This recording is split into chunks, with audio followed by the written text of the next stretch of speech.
सुरुवातीलाच बातमी आहे बीडमधून। बीडमध्ये आष्टी मतदारसंघात राडा झालेला आहे। बेदरवाडी मतदारसंघात हाणामारी झाली आहे। पोलिसांनी मात्र बघ्याची भूमिका घेतल्याचं बघायला मिळालं। बीडमध्ये आष्टी मतदारसंघामध्ये हा राडा झालाय।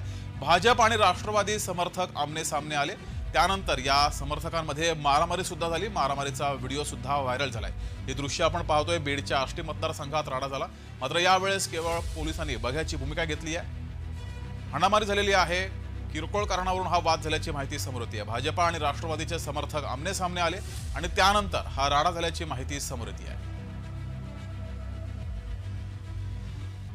तर बीडमधील बातमी आपण बघत होतो। बीडमध्ये आष्टी मतदारसंघात राडा झालेला आहे। दोन गटात हाणामारी झाली, मात्र यावेळेस पोलिसांनी बघ्याची भूमिका घेतली आहे। बेदरवाडी मतदारसंघातील हा प्रकार आहे। या ठिकाणी भाजप आणि राष्ट्रवादीचे कार्यकर्ते आमने सामने आले आणि ही हाणामारी झाल्याची माहिती समोर येते आहे।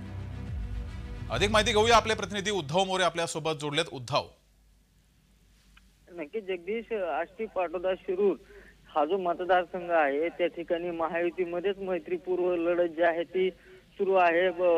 अजित पवार गटाचे बाळासाहेब आजबे या ठिकाणी लढतायत, तर दुसऱ्या बाजूला भाजपकडून सुरेश धस हे या निवडणुकीला सामोरे जात आहेत। मात्र महायुतीमधल्या दोन पक्षांमध्ये बेदरवाडी गावामध्ये राडा झाल्याची घटना जी आहे ती घडलेली आपल्याला दृश्याच्या माध्यमातून दिसतीये। अत्यंत किरकोळ कारणावरून हा वाद जो आहे तो त्या ठिकाणी झालेला आहे आणि दोन गटामध्ये मोठा राडा आपल्याला या ठिकाणी दरम्यान उद्धव, पोलिसांनी यानंतर काय कारवाई केलेली आहे का? या कार्यकर्त्यांना ताब्यात घेतलंय का?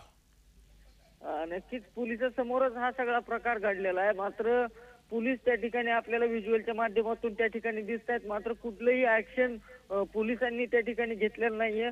अद्यापपर्यंत या सगळ्या प्रकरणासंदर्भामध्ये कुठलाही गुन्हा जो आहे तो दाखल नाहीये आणि पोलिसांनी या सगळ्यांची माहिती वरिष्ठांना दिल्याचं पोलिसांनी सांगितलं, मात्र कारवाई अद्याप झालेली नाहीये। जगदीश सर, धन्यवाद उद्धव दिलेल्या या माहितीबद्दल।